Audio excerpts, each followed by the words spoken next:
You're listening to Trek FM. Want to join in the conversation and share your thoughts on this episode? Join the Babel Conference, our listeners' discussion group on Facebook. Just type BABEL into the Facebook search field, and we'll look forward to seeing you there. This is Steve Sansweet of Rancho Obi-Wan, and you're listening to the 602 Club.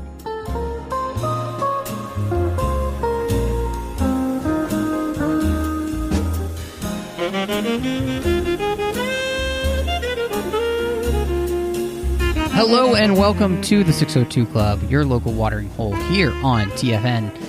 My name is Matthew Rushing, and with me, as she is every single week, the one and only Christy Morris. It's me. I'm here. I don't know now. where that came from. My presence is your presence. Yes, there you go. That's beautiful. Well, excited to be here. We've had a few little changes that came up as I moved. One is that got some restructuring going on here on the network, so we're really excited because the 602 Club is not just going to be a podcast, but it is going to be a wing here of TFM where we're going to be expanding a little bit. So there's going to be some other things coming your way under the 602 Club banner for you. So we're going to have some different podcasts. Chris and I are thinking up some ideas, but we want this to be a place that it kind of expands the network even further. You know, we have great Trek content, but there's so much else that we can be talking about as we do here on the 602 Club. And so we're really excited, and nothing's coming your way right away, but it is going to be coming. Chris already has some ideas of things he's been thinking about. I've got some ideas of things that I might be wanting to do. So we're really excited to be able to do that here and just to see TFM grow as well as, the 602 Club, which means, Christy, we now have our own handles on Twitter and Instagram for people to be following are part of the network. Isn't that exciting? It's so exciting because, before we were tagging our stuff, of course, I'm sure all of you saw that, but now we have our actual own channel to be sharing our shows every week, which is great. And I hope everybody will follow and talk to us there. Yeah, absolutely. And not only that, but, it gives us the opportunity to be able to share and talk about all the entertainment news that goes along with all the things that we're talking about here on the 602 Club. And so make sure you're following us in both places. And right now, all the way to September 21st, we're doing a giveaway. So if you follow us there on Twitter and Instagram, you'll be entered to win a $25 gift card to Amazon. So, and all you have to do is hit the follow button. So it's like the easiest contest on the planet. You could win $25 to Amazon to spend on whatever you want. You could possibly get 25 songs. You could get, I guess these days with the prices, one action figure. Or one new hardback novel. Or your favorite movie. A lot of them these days are less than $25. So there you go. We want to give that to you. So, help us out. Follow us over there on Instagram and Twitter. Under the 602 Club, and then on Instagram it's the 602 Club TFM. So, but if you're searching for the 602 Club, you'll find us. It's pretty easy because it's our logo. Also, just want to say a huge thank you to our associate producers through Patreon: Ken, Tripp, Davis, Grayson, Ryan, Maillet, and Daniel Noah. We really appreciate them supporting the show and the network, and all that we've got going on through Patreon. As we make these changes, we still need your help. So go to patreon.com/TrekFM and see how you can be part of the team. And make sure you check out the different contribution levels we've got. Honestly, though, in the end, every little bit helps for us to keep this great content to you coming every single week through TFM and the 602 Club. Plus, of course, make sure you're subscribed to the show. You want to make sure that you get the show as soon as it drops, so subscribe wherever you get your podcasts. And if you are on Apple Podcasts, give us a star rating and review. So, Christy, this week we're going back to Star Wars, and this is really fun because we're talking about one of the young adult novels, which on a whole I found to be some of the best Star Wars expanded material that's been coming out. And this book we're going to be covering today and reviewing is Freefall all about Poe Dameron before his life in the Resistance. And so before we even get started, I just kind of wanted to know, was this something that, you were looking forward to? Was Poe a character that you liked in the sequel trilogy? And was this a book that you thought, oh man, I want to read that one? Oh, 100%. Because it's funny, I actually wanted this book when I was watching Rise of Skywalker and seeing the relationship between Poe and Zorii in the movie and going, okay, there is so much intensity here between them and like a clear kind of romantic past as well Sure. that he alludes to multiple times. And I was just going, oh, please fill in the gaps for me at some point. Like how they got to that point of clearly having such a strong connection, because there was definitely a backstory there. Yeah. I mean, absolutely. I felt like you could cut the like sexual tension between the two with a knife. It was just like there was clearly something that had happened between these two. And even just the whole joke about you ran spice. Yes. Yeah, exactly. Exactly. Well, and I mean, I feel like, that's these characters.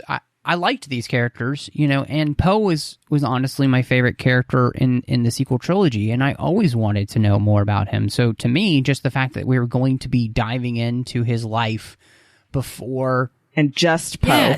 Yes, thank you. Yeah. And I think I would actually be really interested for them to do more of this kind of thing, because these are characters I would love to continue to get to know. And I feel like, and I guess I'm not going to spoil it. I'm going to spoil it right up front, but I feel like this book legitimizes the character of Poe to me in a way that, the movies only really ever hinted at. And I would say this is exactly what I want from expanded universe material. I want to be able to see the movies and the characters in a different light, in a way that really informs the movie, in a way that makes me appreciate the movie even more and the character because of what the book does. And I think I'll spoil it right up front. I think this book does that, honestly. And I will definitely agree too with you this is the kind of thing that I want these books to do as well, as far as like filling in gaps. I felt like Leia, Princess of Alderaan, really did that for me, as far as looking at Leia's story in a new way and really understanding the loss that she went through, with her family as well as with her planet. I think that you just look at it in a completely new light than after reading that book. Yeah. And I think that you look at Poe in a new light after reading this book. I'm not going to give away all my thoughts, but no, I agree with you. And I, one of the things that really struck me, and this is something that if you were to go back, and you can listen all the way back to the Force Awakens episode that we did here on the 602 Club. I've been asking for basically this type of book for a very long time, in the way it sets up the sequel trilogy era, because this book is set obviously way before, at least probably 5, 6, 7 years before what we'd see. Poe is a teenager here, and I think by the films he's maybe in his early 30s, maybe late 20s, but still, it's maybe 10 years or so before The Force Awakens, most likely. And the way this book kind of sets up the milieu of the galaxy was phenomenal to me, because it really gave me a picture of what this galaxy is like and where all the struggles are that are going to lead into The Force Awakens, in a way that just about nothing else except for maybe Bloodline has in the expanded universe material that we've been getting. Like, I wanted this book basically before The Force Awakens. As I was reading it, all I could think was, how amazing would that have been to have had that story, this story, before The Force Awakens, because of what it does for setting up the galaxy and how much they set up with the galaxy, like with all of the different smuggling rings, all the different people running spice, all the different like gangs.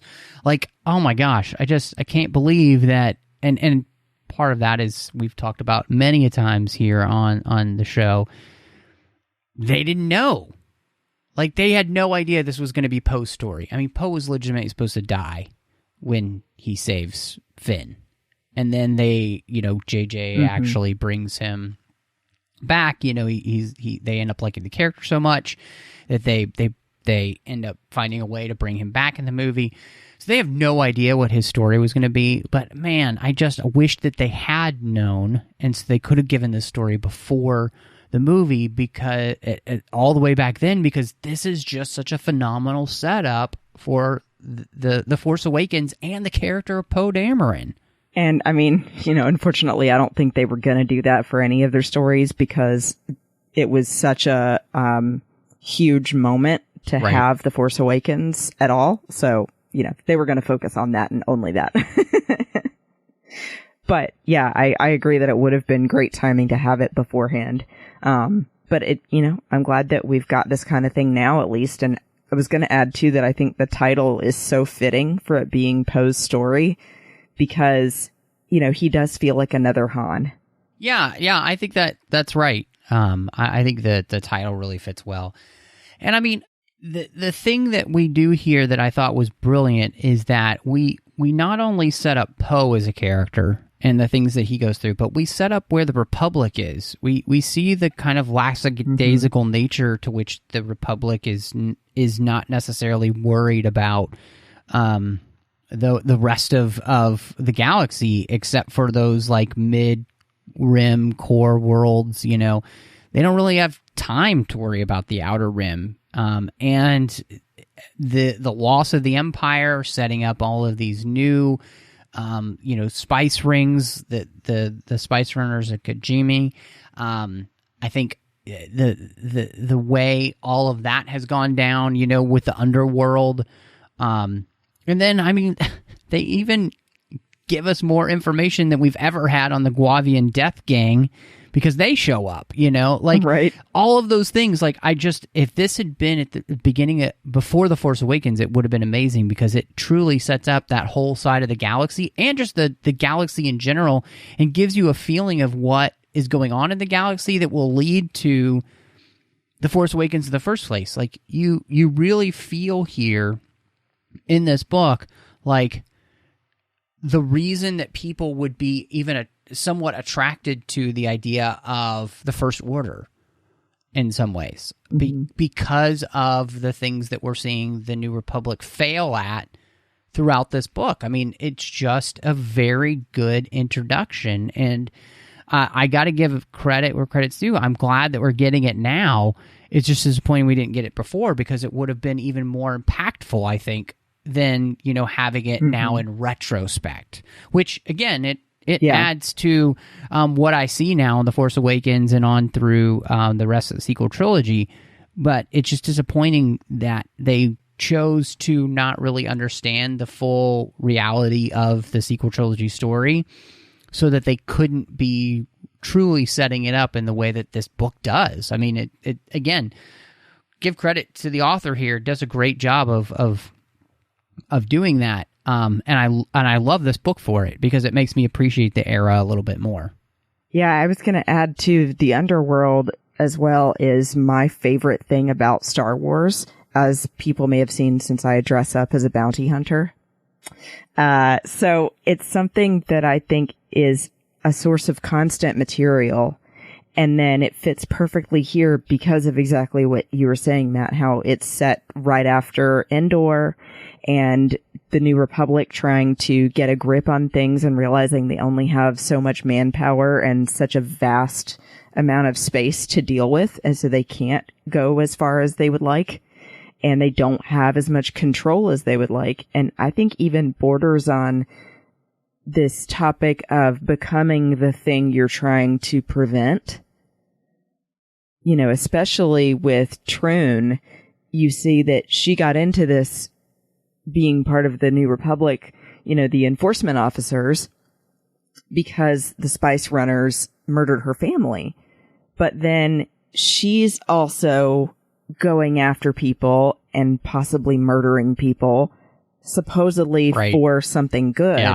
But the means don't justify the end. Yeah, no, I think you're right on target, because And I think there's what you're bringing up is something that I really got struck with the book, and I felt like it was really relevant to the world we're living in today, and this idea of lawlessness.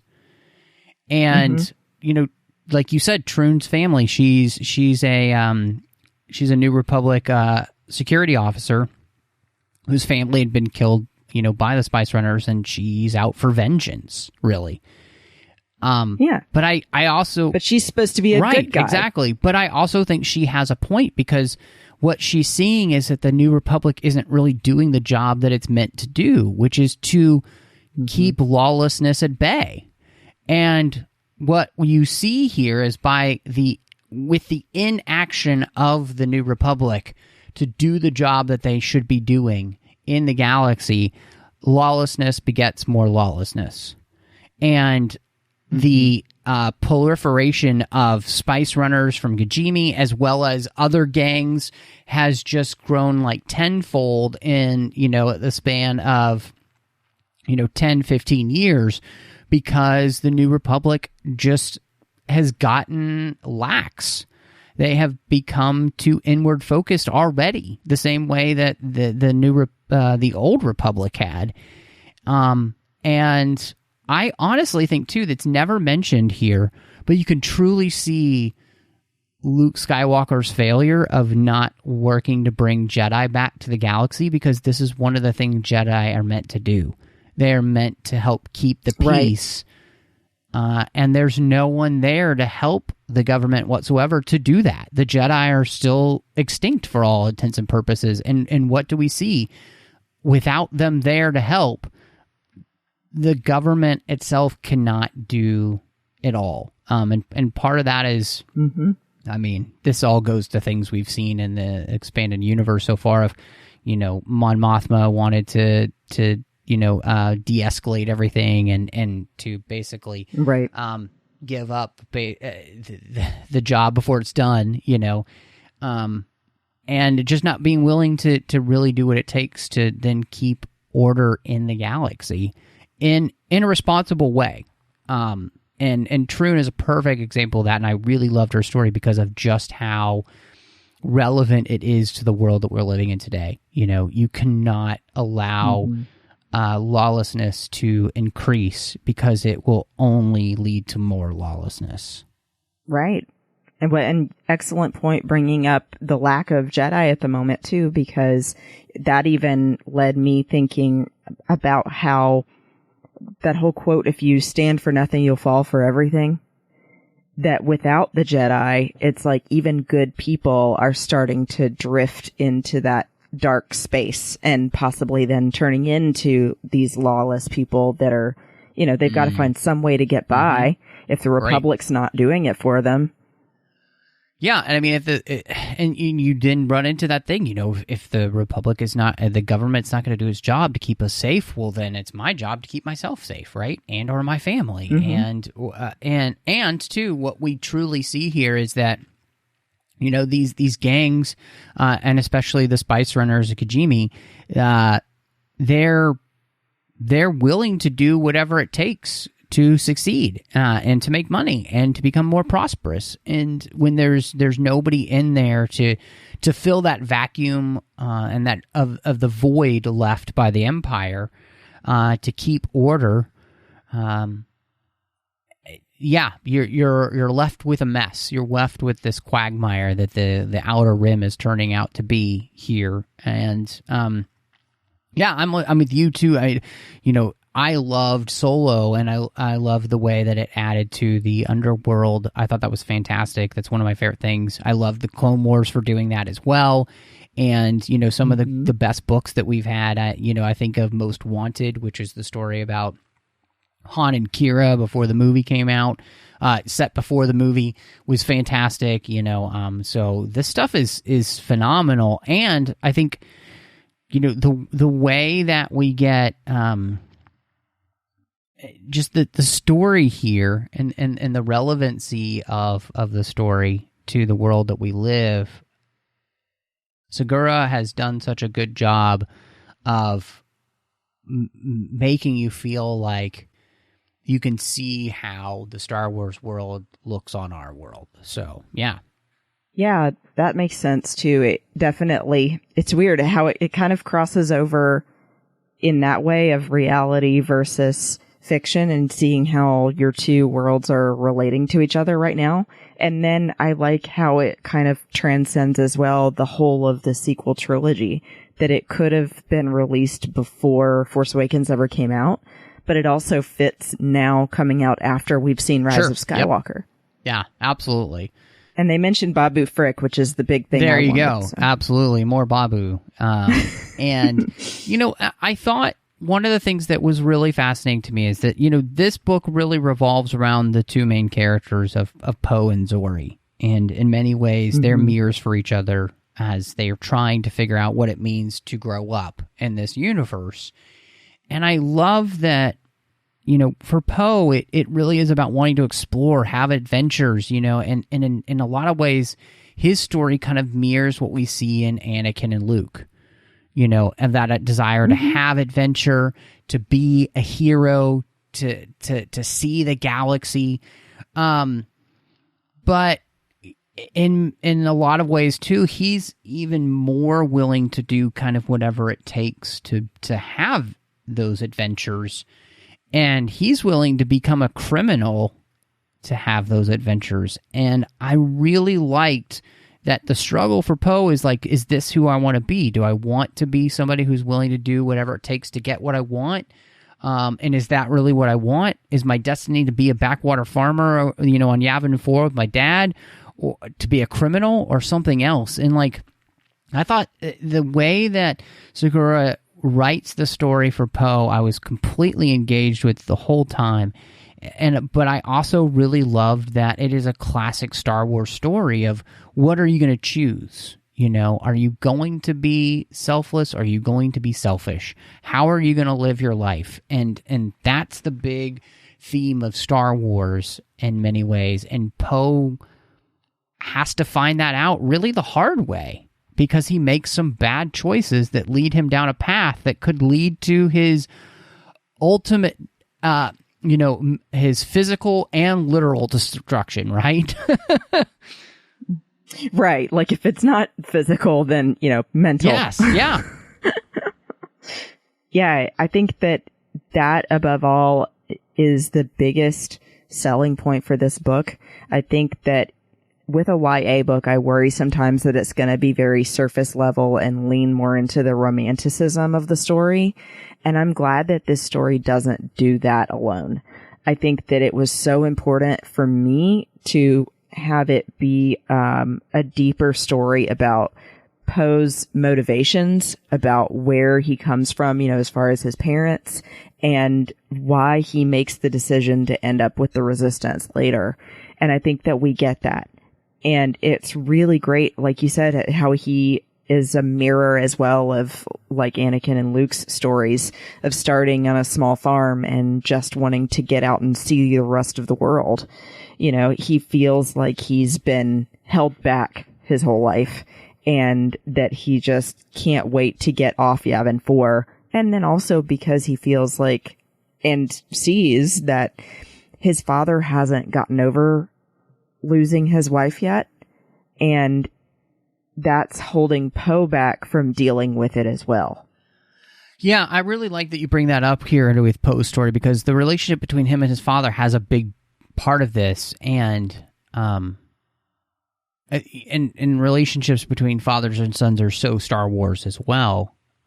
But like you mentioned, dealing with Shara Bay's death, his father, Kes, is having a very hard time overcoming that. Like, that was the love of his life, and her leaving shattered him to the point to which, he is willing to do whatever it takes to keep his son safe, even if it means keeping his son as close as possible and giving him no adventures whatsoever, and not understanding the line of how to help his son be able to move forward, find out who he's going to be, give him that freedom without just squelching him completely, like just crushing him. And part of the decision that Poe makes has to do with the fact that his father has never allowed him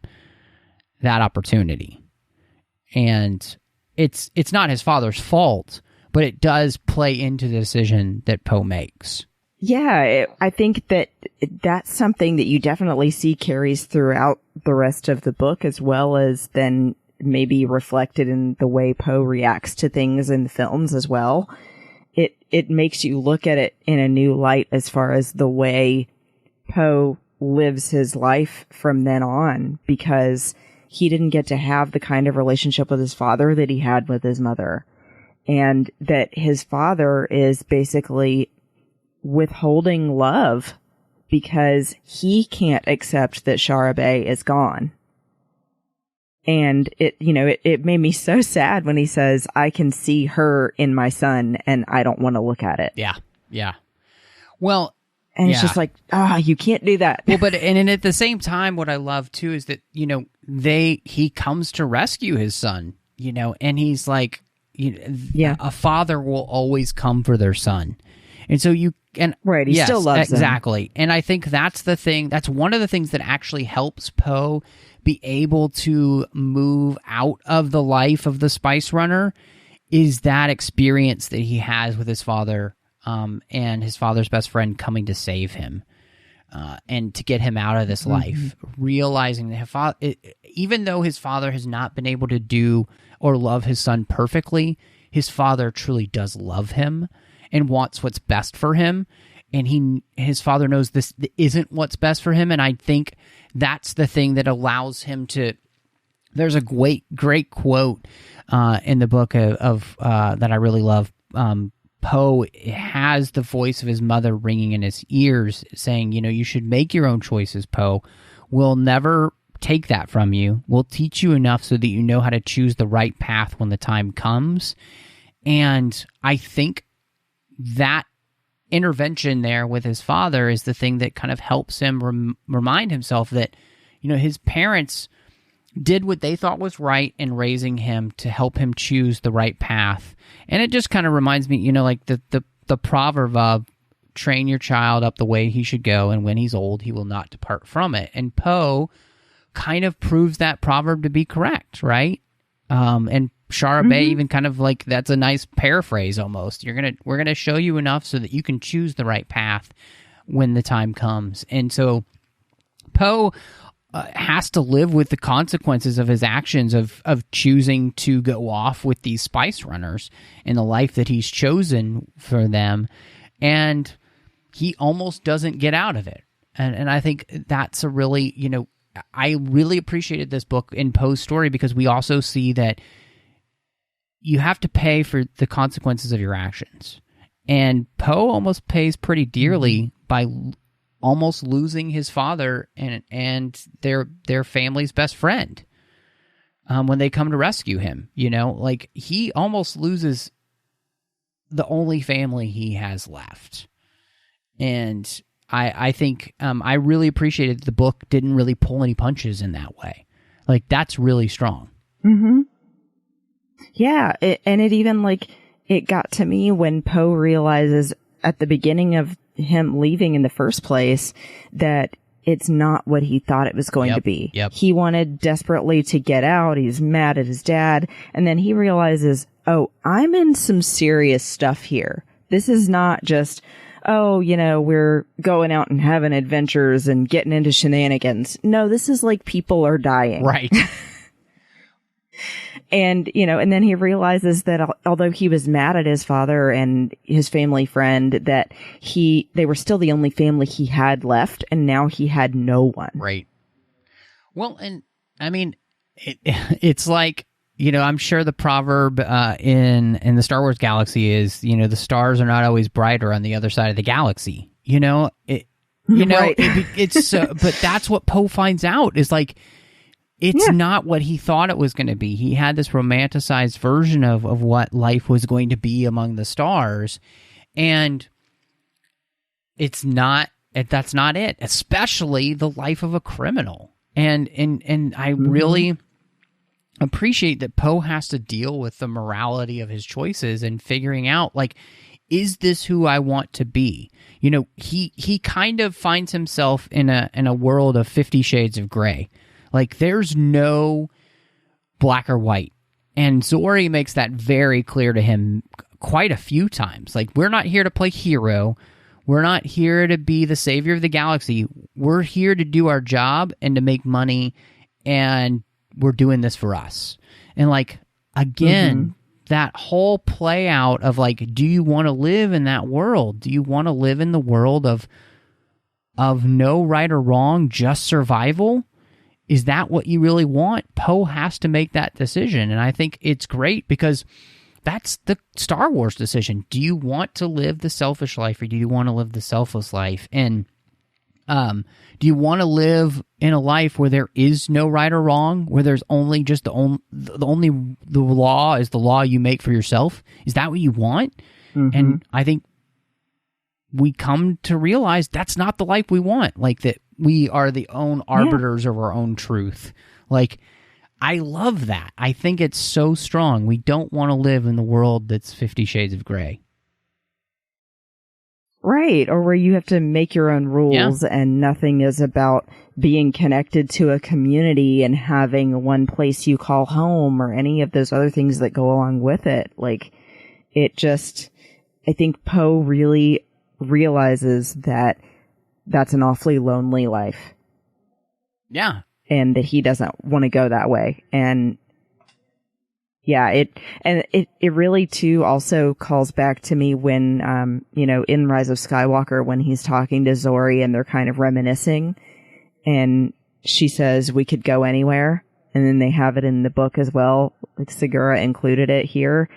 Even though they were just doing a test run of the ship again after repairing it, I thought it was sweet that they included that moment. And I think even then, Poe is realizing, even if I had the chance, I don't think I could do it. Yeah. Well, and I thought the thing that this really helped to do, obviously, is flesh out the character of Zorii. You know, from the Rise of Skywalker, this was my favorite new character added. I loved this character. Part of it is because she's the kind of cool bounty hunter thing going on. I loved, though, that I knew that this had to be part of the story, right? Like, I knew there had to be this deeper connection with Poe because it was so evident in what we got. But I really liked getting her as the mirror for Poe in this, in that, you know, she's the character with a famous mother who's trying to figure out what her destiny is going to be. Does she have to be a spice runner? Could she be something else? Does she want to be anything else? And what I love is the way in which she has to wrestle with this, because for the first time in her life, she's met someone who makes her question her own destiny. You know, and it's not just about the romance between her and Poe. It's something that's really so much deeper. You know, I feel like one of the things I was really impressed with this book is I felt like the romance between Poe and Zorii is a true romance, in the sense that it is more than just romantic feelings. These are people who their lives become bound together by more than just, like, physical, you know, relationship together. Yeah. Like, it's truly a bond between two people where they become friends, they become people that they want to be able to rely upon and that they want in their lives as a partner. And so, to me, like, it was really nice to see that this is not a book about, like, oh, they're just going to sleep together or whatever. This is a true relationship, and you could kind of understand then why she's so pissed at him, you know, when you meet her in The Rise of Skywalker. But then you can understand, too, the conversations that they end up having and the fact that she would end up joining the Resistance in the end, because Poe has had a massive impact on her life. And I think, you know, the life that they had here plays out well into what we see in The Rise of Skywalker. I just really was impressed by the writing here, and I really loved the fact that we got to spend so much more time with this character. And honestly, I just want more Poe and Zorii. Like, and I feel like we should get Poe and Zorii books, you know, after The Rise of Skywalker, because I think these two belong together, like, and not just romantically, but they would make such great partners, and it would be so much fun to see them move forward as characters with all of this backstory now. Right. That's the important part, that they started as partners, that they got to know each other because they were doing a job, and it came into saving each other's lives multiple times and things like that, that built that friendship and that connection and genuine trust between them before it ever got anywhere romantic. And I think that they show that that's the most important piece of it in order to have it work or not between two people. And I think that it's something that I would love to see continue, even for just wanting to see Poe do that knowing sly smile again. Yeah. Well, and I think you said a really key word, is that it wasn't partnership. Like, these two learn how to respect one another when they're not expecting that to happen. And that's what kind of leads them to be able to comfortably move into, like, when they kiss for the first time. Their relationship has a strong foundation of partnership and friendship that leads them into something else. And that physicality is not the most important thing that's happening. And I think it's just so true to real life. Like, yes, we all love being in love with people, and, nothing's better than a great kiss or whatever, but this is so much deeper than that. I think that's the thing that Segura really is able to portray in this story, that these are people who needed each other, right? In a way, because they help make each other better people. It takes a little bit longer for Zorii to get to where she's going to be a better person, but she is going to be a better person because of Poe. And I think Poe is going to be a better person, and we see that because of Zorii. It's great. And I really liked that, she offers him the same deal that Anakin offers Padme and that Vader offers Luke. We can remake the Spice Runners in our own image, you and I. And it's such a great, this is where storytelling for Star Wars works so well, when you can kind of rhyme with what's came before, but do it in a different way. And, she makes him an offer he can only refuse, because that's not who Poe's going to be in the end. Right, because he still has that driving morality that his parents taught him of, we're not going to tell you what to choose, but you'll know what the right thing is. And that he does, like you said, plant this bug then in Zori's head about what it means to have a fulfilling life. Yeah. And that just being out for yourself is not going to do that. Well, and I think the beautiful thing about that is the way that it connects with the Rise of Skywalker, and that, like you were mentioning earlier, that connection, that conversation they have on the rooftop, and they're talking about how all the children were taken. We know that then they had been taken to be a part of the First Order's ranks, right?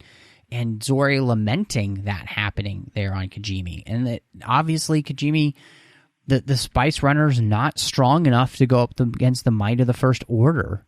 And so one of the reasons she's willing to help Poe in this, she knows, even with her anger at him, this is the right thing to do. And, the fact that she gives away then in the movie, her medallion so that they can get on the ship like they need to. And she's moved to the place where she's willing to be sacrificial and not selfish. And it's just neat to see how this book really, it plays so well with that movie. And I think, as I talked about before, both Poe and Zori's story just make me wish that there was just this type of cohesion throughout the entire sequel trilogy as a whole, because when you are able to know the end, you're able then to plan out these stories accordingly. And so knowing the end obviously makes this a fantastic story because it plays so well with that. And if the entire sequel trilogy had been like that, it would have been even more fantastic. So you know. Yeah. But I think this book just does such a great job of playing with what we got and making better what we got too, because I read the book, you know. And you shouldn't have to read a book to make a movie better, but this book definitely makes, I would say, The Force Awakens and The Rise of Skywalker a much better group of stories for me, and makes me appreciate them even more. And for that, I'll be forever grateful that this book got released. Right. It works like it should as a book within an existing universe, where it's great supplemental material to fill in some gaps that you would like to see explored. I definitely feel like it does that. And it, like you and I both were looking for, gave us a reason to love Poe other than he's a hotshot pilot. Yeah, and I think, you know, that's something that I think is a great thing to talk a little bit about, is like, I liked the way that the book helped explain Poe and helped differentiate him a little bit from Han. Like, he's not just Han, you know, 2.0. He is his own person. And I appreciated the way in which I felt like we were able to set the character apart a little bit from Han in this way.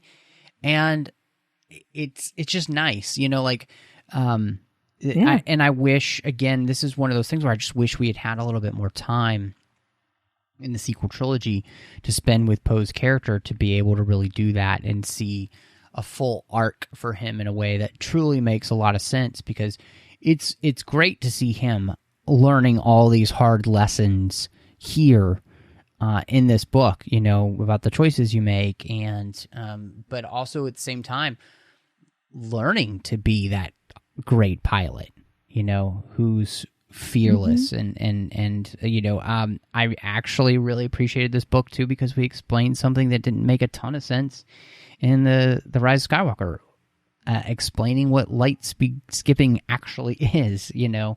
Yes, thank you. It was like those little things about what we learn about what Poe can do was great. Like, it was really great. So, and you know, I'll add to one of my favorite things about it was, oh man, now I'm trying to remember. It was right on the tip of my tongue. I was going to say, so the other thing too, when you were mentioning differentiating between him and Han, Poe kind of leads I'm not going to say a completely charmed life, but compared to Han that we see in Solo and what he deals with before he then grows up and eventually meets Leia and everything, he had a much rougher life than Poe did. Yes. Poe got to be the kid of this famous fighter in the rebellion and, you know, live on a farm on a relatively small civilization on Yavin 4, and had everything handed to him, and got bailed out, they said, at least 7 times from flying his mother's ship when he wasn't supposed to be. And, you know, just all these things that are chances that Han never had.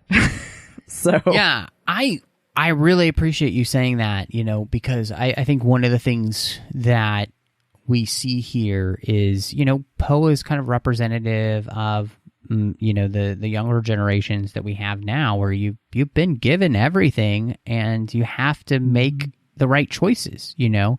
And I think here, what I really appreciated is, again, Poe's parents instilled in him right values that will lead him down the right path, but he has to choose to follow that path. He has to choose to follow in those footsteps of those values. And he comes face to face with a life without that. And again, he doesn't decide then to live in that life where there's nothing but gray. He chooses to live a life that's more than just about him and what he wants. And I really appreciate that. And I loved, at the very end of the book, we get that clip of him seeing Leia, you know, speak to the Senate of the New Republic, and him being inspired by her words, being uplifted by somebody speaking what he heard from his parents and he knows in his heart to be the right thing, and being inspired to be that better person because of the previous generation. And I think it's something that was kind of missed a little bit for the most part in most of the sequel trilogy, of being able to look up to our original trilogy characters. But I really liked that Poe, in the end, it's looking up to Leia and seeing her stand up for what is right that attracts him to her as a leader and somebody that wants to follow her and learn from her and support her in any way he can.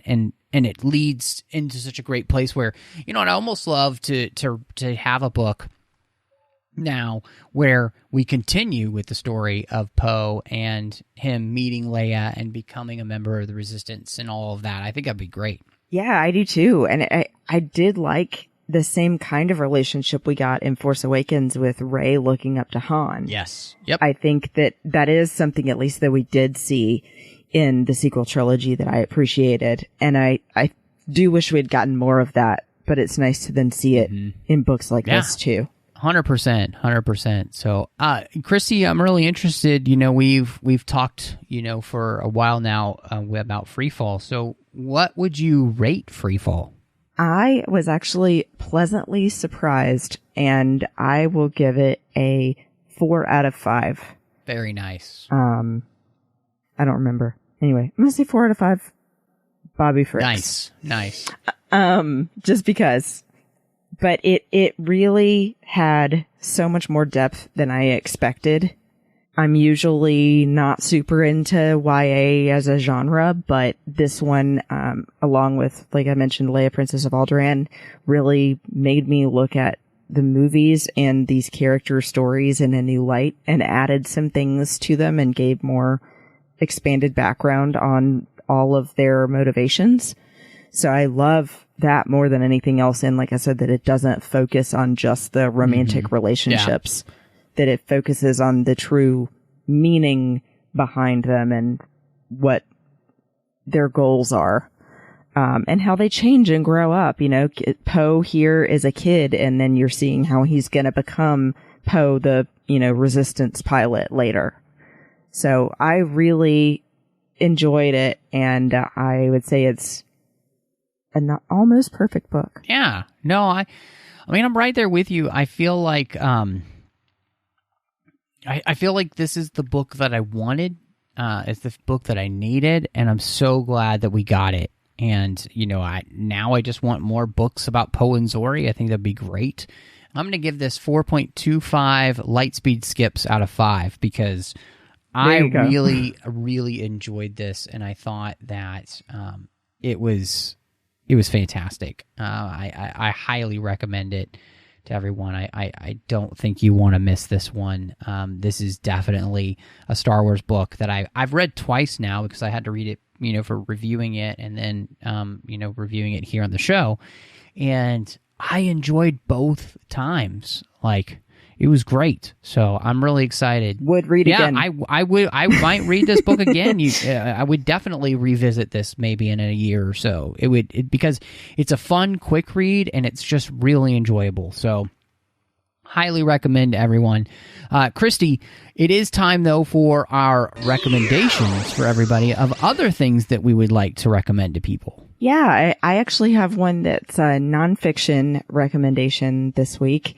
I have been getting into some YouTube stuff lately, and I actually really love a lifestyle person I started watching named Jessica Neistat. It's Neistadt. It's really weird spelling, but basically she did this video that I came upon called Getting Out of a Rut. And she did it recently during the midst of the pandemic, which is, I think, why I found it. And it was so refreshing because she said up front, listen, I'm not here to give you some list of things that I found off Pinterest that are hollow and meaningless about how to get out of a rut, because this situation probably none of us have ever been in before, and it's not that easy. She said, what I'm going to do is tell you some genuine things that have worked for me to try and just get a little bit more positive and to realize that a step, even if it's a baby step, is still another step forward. And that really sunk in with me and got me to start watching some of her other stuff. So I highly recommend checking her out. I think that in particular, her videos like that around motivation and around habits for success are really helpful and genuine. So Jessica Neistat. That's cool. That's really cool. We just got a chance to, of course we moved and everything, and so that life was crazy, but got a chance to see finally the movie Harriet that came out last year about Harriet Tubman. It's on HBO Max, and it was a really good watch. My wife and I really enjoyed it, and so I'm going to recommend that to everybody. It was a very good movie, so highly recommend checking that out when you have an opportunity. Especially since if you got HBO Max, it's free right now. What up? So, oh yeah. By the way, I found out I get it free since I'm an AT&T customer. That's awesome. So become an AT&T customer and you can too. There you go. That's fantastic. Well, Christy, we're not sponsored, but we'd like to be. Yeah, that's a free plug for AT&T. If you want to sponsor us, you can reach us at the 602 Club on Twitter. Christy, if everybody wants to find you and see what else you've got going on besides the 602 Club, where can people find you? You can find me on Instagram, Twitter, and TikTok, at least for now, at Bespin Bell. And I do a couple of other shows when I'm not here doing 602 Club with Matt. I do a show called Sabers and Spells with my friend Teresa. It's been a little bit since we put out an episode. Sorry, we've been having issues lately, but we will be back soon. And I do another show on Fantatrax Network called Planet Leia, where myself and 5 other women from around the world talk about Star Wars. That's awesome. Well, you can find me on Twitter, Instagram, Letterboxd Vero under the name MattRushing02. I'm here on the network doing 2 other shows. One is called The Orb with Chris Jones. When we get a chance, we talk about Star Trek Deep Space Nine. I'm going to be back on Literary Treks as well, so check that out. Talk about the Star Trek books and comics over there with Chris. And then on the Nerd Party Network, I'm doing 2 shows. One is called Owl Post with Dre Kaufman. We're talking about Harry Potter each and every week, 1 chapter at a time. And last but not least, doing Aggressive Negotiations with John Mills, as every single week we pick out a Star Wars topic. It is so much fun, so I hope you'll check us out. Yeah, well, that's where you can find me. But we just want to say thank you so much for joining us. And I can fly anything, you hear?